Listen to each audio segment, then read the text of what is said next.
nous vous présente information comment faire une tâche employée planifiée.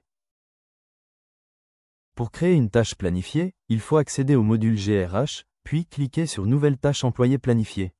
Ensuite, sélectionnez le type d'employé. Le système calcule la tâche comme une prime fixe pour un salarié ordinaire, et comme une commission basée sur le chiffre d'affaires pour un salarié commercial. Et l'employé concerné, puis renseignez le libellé de la tâche, par exemple, formation com dev URPGRH. Ajoutez une description, indiquez l'état d'avancement en pourcentage, la date de début et la date de fin prévue de la tâche. Sélectionnez également le tiers concerné, dans le cas d'une formation, par exemple, le projet associé, la charge de travail prévue en heures, ainsi qu'une éventuelle prime de tâche. Par défaut, l'état de la tâche est en brouillon. Une fois la tâche créée, il est possible de la modifier, de la supprimer, de l'annuler, ou encore d'ajouter des pièces jointes et des événements de rappel avec notification automatique. Après validation, le statut passe à confirmer. Il est ensuite possible de marquer la tâche comme non accomplie ou accomplie, ce qui changera le statut en tâche réalisée. Enfin, une confirmation de paiement de la tâche peut être effectuée à la fin du processus.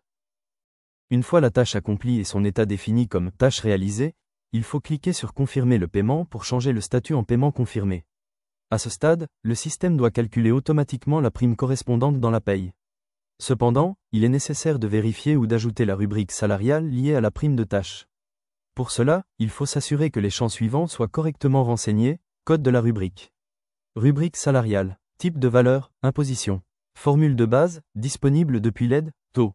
Formule de calcul, note, position dans le bulletin, code comptable.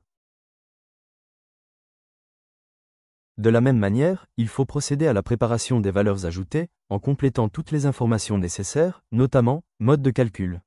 Liste des fonctions, rubrique préparée, grille des salaires, salaire de base après en ayant affecté les rubriques importantes par exemple tâches employées pour préparer un bulletin de paye.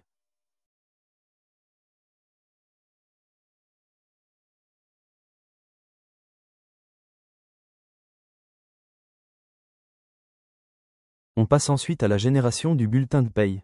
Il suffit de sélectionner l'employé, puis de générer le bulletin, tout est correct à ce stade. Ensuite, on peut consulter la liste des bulletins afin de visualiser le bulletin généré et vérifier le calcul, incluant la tâche réalisée précédemment. Ainsi, le calcul du salaire prend bien en compte la tâche accomplie et la prime associée. Et on peut consulter liste des tous les tâches plus les objectifs CA mensuels. Objectif quantité mensuelle.